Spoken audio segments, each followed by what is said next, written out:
This week from Hollywood, we take you to the South by Southwest premiere of Mike and Nick and Alice. And then we take you to the virtual premiere of You, Me, and Tuscany. Next, Selena Gomez is closing a magical era in her life as a director. And Thunderbolt star Florence Pugh is officially off the market. Plus, Amanda Bynes is releasing new music. And then we shine the spotlight on Mike and Nick and Alice star EIZA Gonzalez. All of these updates and more are coming up. But first, let's take a look at that red carpet.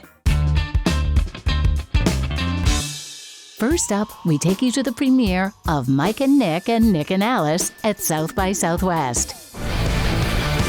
What's happening? I'm you. But I'm from the future. I came back in a time machine. You sound insane. No, I understand. I want to try to right some wrongs here, but there's a person that could fuck this whole thing up, and that person is me. Vince Vaughn stars as future Nick and present Nick. You know, it's such a fun script. It's so nice to be a part of something that just is a fun movie. So many good twists. It was a page turner, lots of funny stuff and surprise. Well, it's just, really the same character, but one's from the future. So I think you come back with a little more wisdom and try to give advice to a younger version of TORI. Louis Tan stars as Roid Rage Ryan, but was all smiles for us. I play a character called Roid Rage Ryan. Sun's out, guns out. No steroids, all natural, honestly. Jimmy Tatro is a jack of all trades. Yes, they asked me if I would do it, and I read the script, and the character was named Jimmy Boy, and I was like, interesting. And it was a lot of fun. Like, it was just a constant date trying to... The incredible EIZA Gonzalez was ready for her close-up. Alice is a really fun character to play. She's kind of aloof, but then you realize she's incredibly cute and smart and witty and adapts really easily and has no qualms with organizing. I don't know. She's a mob wife, so you gotta be pretty ballsy to become a mob wife. And so I think that translates and breathes through the film, and I really enjoyed playing with her and the comedy within the relationship and the dynamics between all of them. Hello. You look delicious. I don't want to be eaten, Nick. No, I agree, it's not an ideal situation.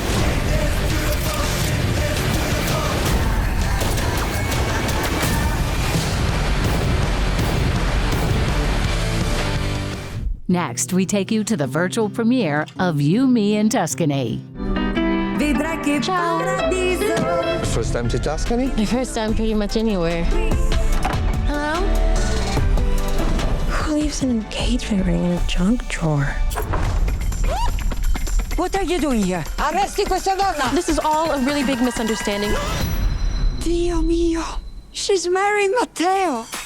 Halle Bailey mesmerized us on screen. My first thought when I read the script was, wow, what a beautiful journey of this young girl who is experiencing life and trauma and heartbreak and disappointment and not being so sure of herself and her future, but also she has such dreams and passions and excitement for what she loves to do, which is be a chef and cook, and her journey of missing her mother. And I just was really struck by how beautiful of a story it was and how she ended up finding her way. Regé-Jean Page was the perfect yin to Halle Bailey's yang. Necessary ingredients for a perfect romantic movie. I think you gotta believe in love. I think you have to believe in people. And I think you have to leave cynicism at the door. I think you have to allow yourself to think, what if I committed to living my perfect life? What if I was brave enough to go out and fly to the other side of the world and live my dreams and meet the perfect partners to do that with? And the second you do that, put it on the page, put it on the screen, share it with other people who want to live through that, you got a winner. Lorenzo D'Amore stars as Matteo. Matteo grows up in the countryside of Tuscany. He comes from a beautiful family, a very typical Italian family. You have cousins, you have uncles, they're all living next to each other.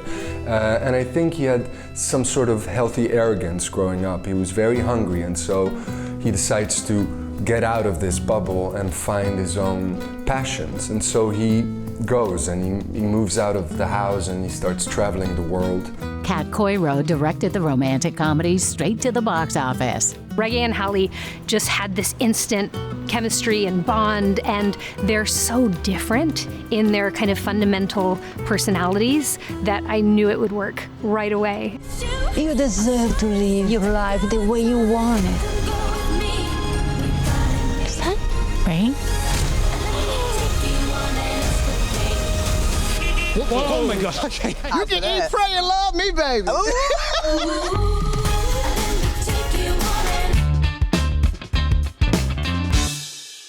Actress, singer, and rare beauty founder Selena Gomez is excited to add director to her resume. The 33-year-old Disney Channel alum is returning to where the magic started with her directorial debut in Wizards Beyond Waverly Place's upcoming third and final season. The Only Murders in the Building star told her fans that she was so grateful for an opportunity to have a say in the goodbye. It seems like perfect timing so that she can get ready for her real-life bestie Taylor Swift's wedding.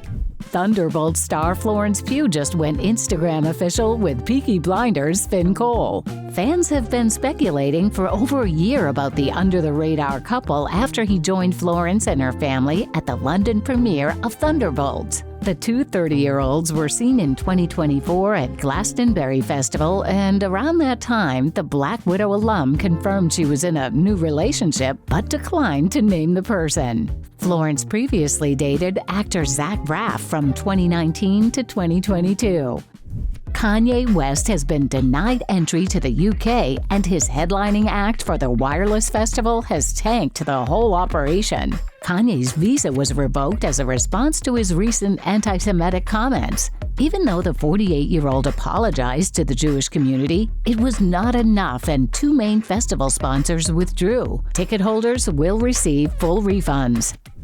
Speaking of Kanye, his ex-wife Kim Kardashian just went Instagram official with her new beau, Formula One driver Lewis Hamilton. The reality star and seven-time F1 champion have driven fans crazy with romance speculation for over 4 months. Their wild video panned out to show the Skims founder in the passenger seat with Lewis racing in the driver's seat. Calling it insane, Kim appeared to be having the time of her life. Kim recently joined Lewis in Japan as he prepared for the Japanese Grand Prix. While she wasn't in the car then, she did get to explore Tokyo with her sister Khloe Kardashian and her kids North 12, Saint 10, Chicago 8, and Psalm 6. New music alert! Former child star Amanda Bynes is proving she's all that with the new song titled Girlfriend. It's the 40-year-old's first release in over 4 years. Amanda said her inspiration for the song appeared after listening to a lot of EDM and rap. Los Angeles-based rapper Phoenix Flexen also appears on the track. He's worked previously with Jason Derulo, Carrie Hilson, and Deadmau5. The She's the Man alum calls the track pure fire with a bouncy flair. We think this sounds like an easy A.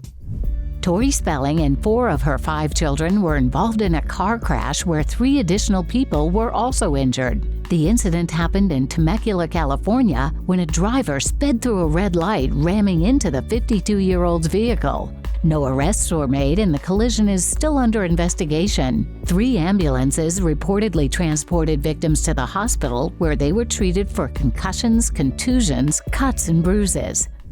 This week, we shine the spotlight on Mike and Nick and Alice star EIZA Gonzalez. This Mexican actress and singer is also an action star with appearances in Fast and Furious Presents, Hobbs & Shaw, Alita Battle Angel, and the Ministry of Ungentlemanly Warfare. The Latina icon also coveted roles in Ambulance, Godzilla v. Kong, and 3 Body Problem. Proving she cares a lot, one of EIZA's most popular projects was in Edgar Wright's action film Baby Driver. Now the Marwin alum is promoting her current comedy, Mike and Nick and Alice. We spoke with EIZA about her new film. It was a no-brainer. You were mix and matching genre with some of the best talent in the industry, and I just was really excited. I was eager to dive into this sort of world and learn and absorb as a sponge. So I ran to it and, convinced somehow Ben David to cast me, which was exciting. And here we are, very, very happy with the results. Ad-libbing was a part of the plan. Ben David allowed for I think he's always in the search of humor, and he cast accordingly to be able to deliver this type of stylistic tone. And I think that he trusted his actors. And so he was very satisfied if we were able to obviously say the lines verbatim, but simultaneously would always encourage us to play. I mean, you're working with some of the most talented comedians in the business, and you would want, and I'm not including myself in there, you get so much joy out of those moments. And I also think it allows for actors to sort of liberate themselves a little bit, especially when it comes to comedy.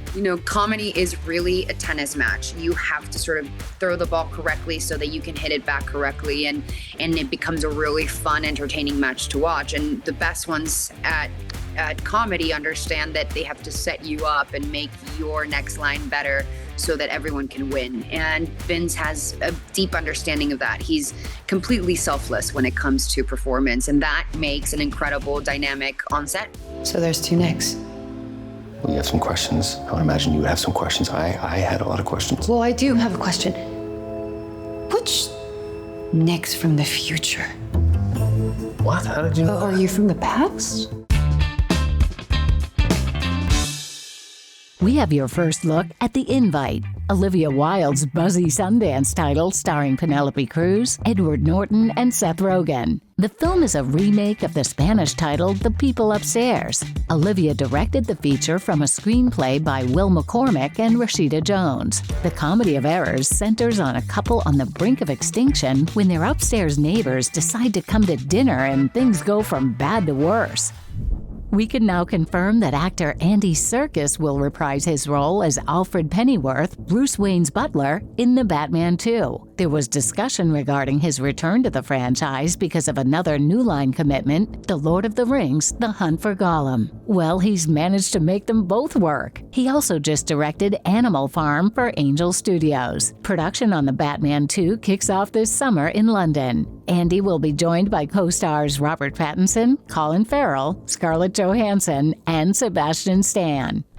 There's a new indie coming-of-age project in the works for filmmaker ingenue Roxy Sophie Sorkin, and the cast list is a who's who of burgeoning talent. On the line for Hot Year are Catherine Newton, Dove Cameron, Storm Reed, J. Smith Cameron, and Owen Painter. Here's what we know. Hot Year is set in a Pacific Northwest backdrop and chronicles the trajectory of 2 childhood best friends and the choices they make for love, honesty, and revenge. Pre-production is already underway in Oklahoma.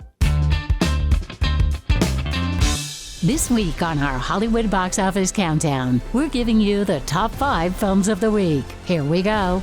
The 5th ranking film at the box office this week was Hoppers with $4.1 million.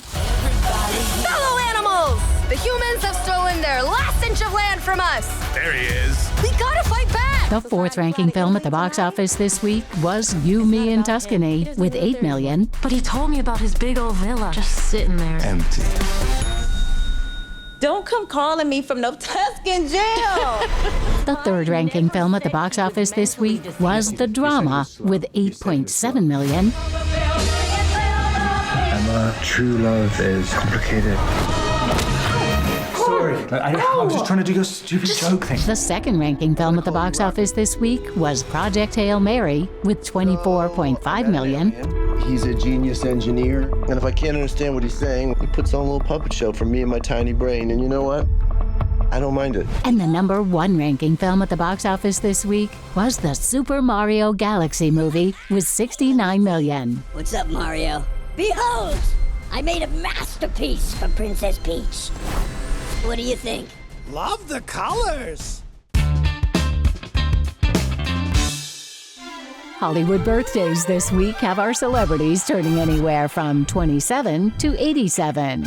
Anaconda star Paul Rudd turned 57. Rush Hour alum Jackie Chan turned 72. Gladiator star Russell Crowe turned 62. The Godfather mastermind Francis Ford Coppola turned 87. Rapper Lil Nas X turned 27. Twilight alum Kristen Stewart turned 36. A complete unknown star Elle Fanning turned 28. I can only Imagine 2 star Dennis Quaid turned 72, and Just Like That star Cynthia Nixon turned 60. Stranger Things star David Harbour turned 51. Pop star Mandy Moore turned 42. The Woman and the Sea star Daisy Ridley turned 34. Lady Bird star Saoirse Ronan turned 32.